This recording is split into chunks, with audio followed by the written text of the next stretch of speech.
What is up, guys? Welcome back and bear down. And we're getting there. We're getting to the exciting part of this season. There's a lot of reports coming out, a lot of fun things being said. Hearing Ben Johnson debunk the stuff about Caleb saying we're moving forward. That's good. We've put that behind us. That's good. Now we have other teams revealing their stuff.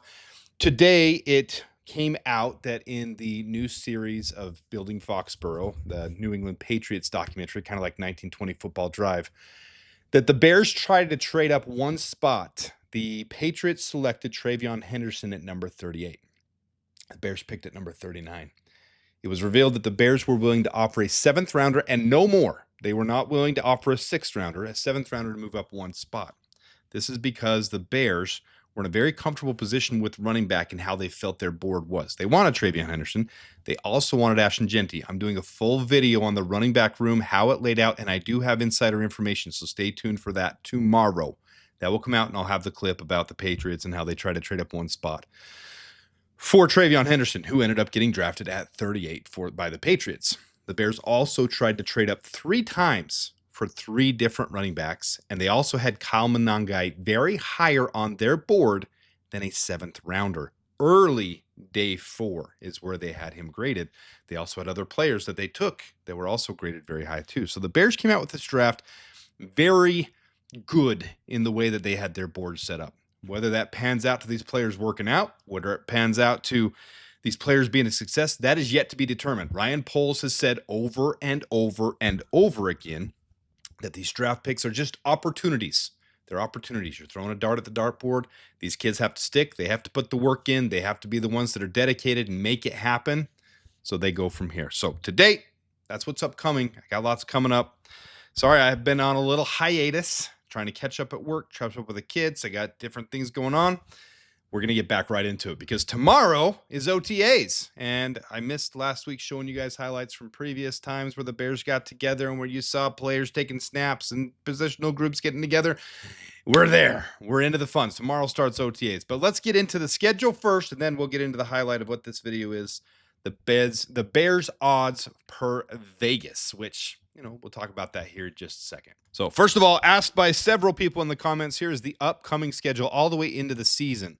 So you can see checkmark draft day, the draft is over. Checkmark rookie minicamp over. Checkmark NFL schedule release over. Now we're into OTAs. Tomorrow, May 20th through the 22nd. Tuesday through Thursday, we'll have OTAs. And then the next week, again, OTAs. These are optional, but almost every single person has been showing up. So the Bears should have good attendance for OTAs. Probably all close to all 90 of them should be there for OTAs. Then mandatory minicamp will be the week after, and then OTAs one more time the week after that. Then the preseason rookie training camp begins a month after that. So they get this break off. So they get a month break before we officially start the season, and that's when it starts. It really starts in preseason rookie training camp, and shortly after that, rookies, the entire team report. So within a day or two. So after that entire training camp happens, this is the training camp. That's what everybody talks about, working up, getting in routine, ready for a month until the preseason begins. Now, the Hall of Fame game is somewhere around the 8th, I believe, this year, and the Bears have not had their schedule released for the Dolphins week 1 preseason. So we don't know what day that's going to be yet, but it should be around the 10th, 9th-ish. That's when most of them are, Saturday-ish there. So it should be right there around the 9th of that Saturday of August. So we'll get into the first week of preseason. Then you got week 2 versus the Bills. So both those first 2 are at home, August 17th. Then August 22nd, Thursday game against the Kansas City Chiefs.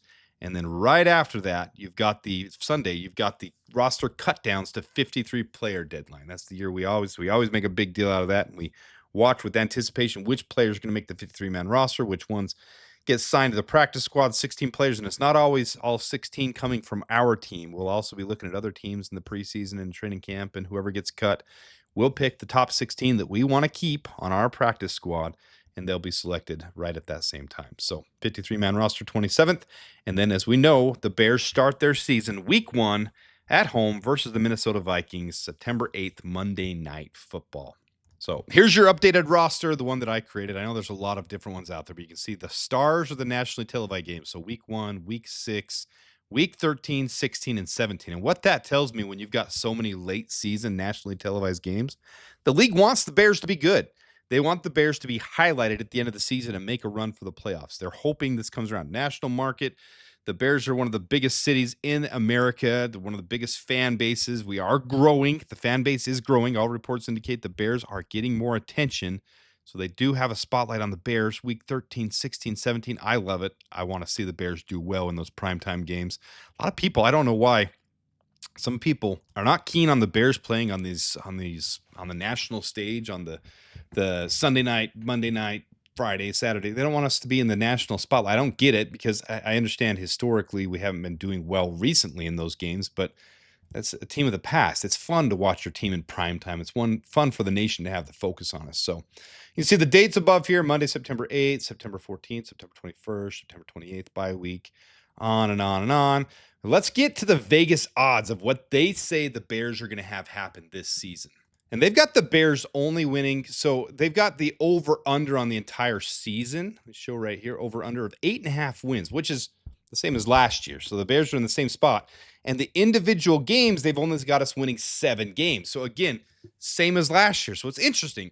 I don't take offense to this. I do think the Bears are better than this. And I do think I'm not going to make my record prediction yet. I told you guys that. I'm not going to go do the record prediction thing this early on. I want to see us compile some wins together, but you can see they actually have the Bears going on a nice little win streak in the beginning. So these are the individual opponents and the individual weeks, what they have the money. This is opening. They'll change as we go throughout the season. We did the whole graph, this thing last year. Did this whole thing as it went along. It's fun to track, and we'll do that again this year. But this is the opening money line they have. They have us beating the Vikings. That's it for the division. Out of all 6 games in the division, they've only got us beating the Vikings at home to start the season. So you can see here, Lions week 2, they have us losing. The Vikings week 11, they have us losing. Packers week 14, they have us losing. Packers week 16, they have us losing. By Lions week 18, they have us losing. So those who aren't too familiar with money lines, negative means you're favored, positive means you're the underdog. And the amount of points is that spread of how much they say you'll win or lose by. So they got us beating the Vikings. They've got us beating the Cowboys and beating the Raiders. So they got us starting 3-1, losing to the Commanders, so 3-2, beating the Saints, going 4-2. So similar, the same as last year. We're talking eerily similar to last year. So 4-2. And then after that, they've got the rails coming off the cart. They got us losing 2 in a row, winning 1, losing 1, winning 1, and then losing 2 in a row, winning 1, and ending the season with 3 straight losses. So they've got us only winning 7 individual games, but the money line at 8.5. Do I dare bet on this right now? No, I want to see how things gel and come together. But I do like, and I mentioned it before, and Ben Johnson mentioned it now, having the bye week 5 is actually advantageous to this team, because I mentioned it on Twitter. For those who didn't see that, I might have mentioned it on the video earlier too with the schedule release. But it's advantageous for a young team with a new coaching staff, all gelling together with new players. They can take a break after week 4. And honestly, these first 4 weeks aren't the most difficult. J.J. McCarthy starting week 1 in Chicago. We should have the leg up there. The Lions, tough game. It's going to be fun, though, because it's Ben Johnson returning home, showing that he was the reason the Lions won. Cowboys, good team. Eberflus coming back to Chicago, and I honestly just think we're a better team than them, so I can see us being favored by that much. And then the Raiders at Allegiant Stadium in my backyard. So on the road, you're always not given as much credence, so we'll probably win by more than 1.5, but they're being conservative and saying Raiders at home have an advantage here by being at home. So that first 4 stretch, you can get through that. It's not a gauntlet. It's not the most intense schedule to start a season. And then once that's over, they can regroup, recap week 5, bye week. Coaches can get together. How do we fix and adjust? How do we take this next stretch? How do we go from here? I actually like it a lot. So I do see the Bears winning more than 7 wins. I honestly see us winning more than 8.5, but this is one of those things where we need to prove it. We need to do it. So we'll get into it. We'll break the schedule down more. We'll have some fun with that later. But let's look at other odds that the sportsbook have right here at the beginning of the season. So you see up top, up top here, NFC North Division, they've got us finishing last. So they got the Lions taking first.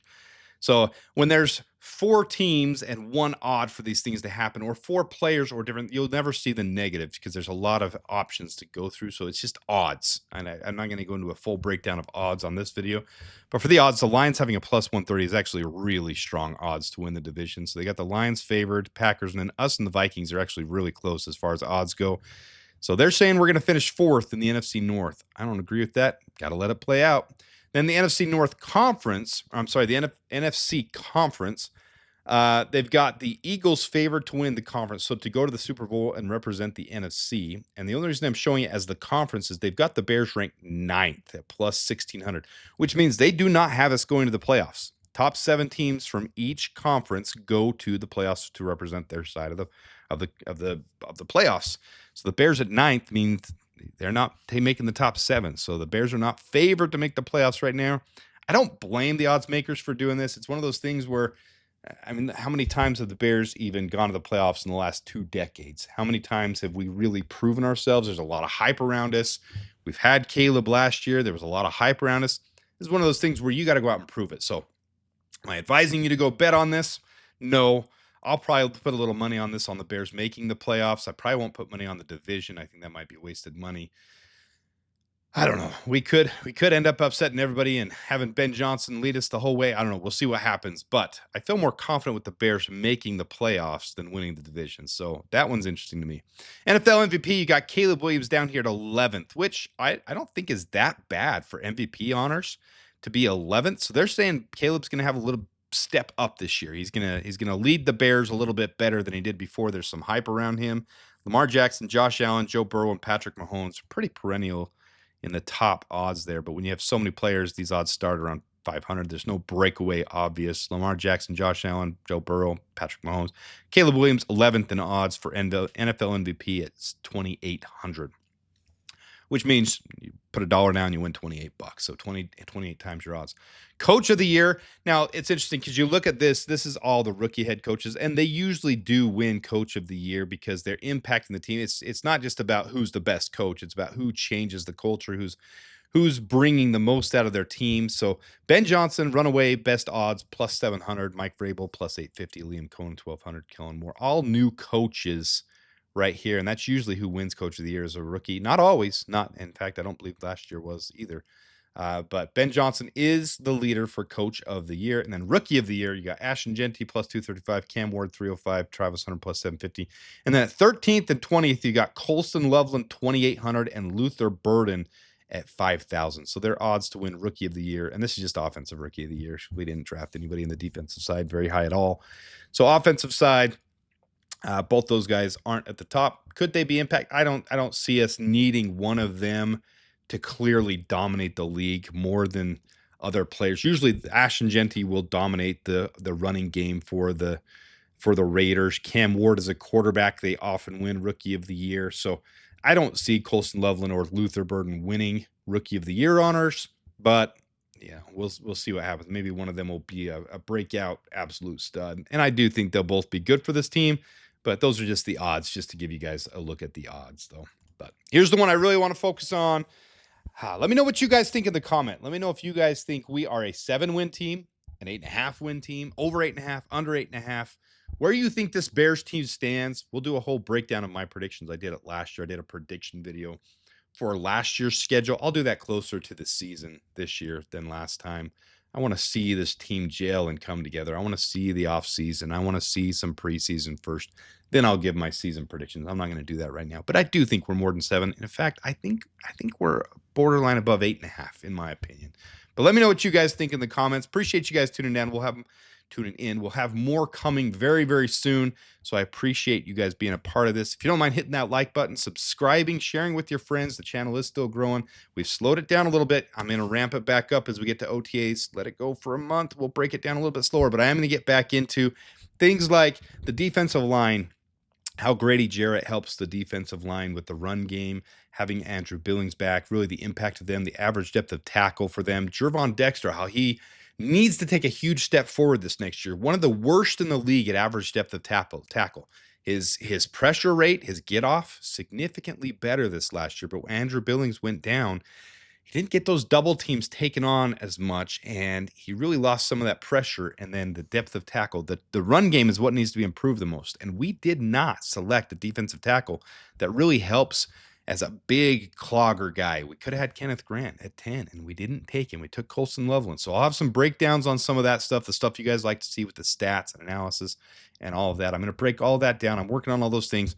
But for today, let me know what you guys think about the schedule, the over-under by the Vegas odds. If you think Caleb has a shot to win rookie or MVP, if you think Colson Loveland has a shot to win Rookie of the Year, let me know your guys' thoughts in the comment. Appreciate you guys tuning in. Until next time, the Bears and bear down. Bear down, sports making Chicago proud.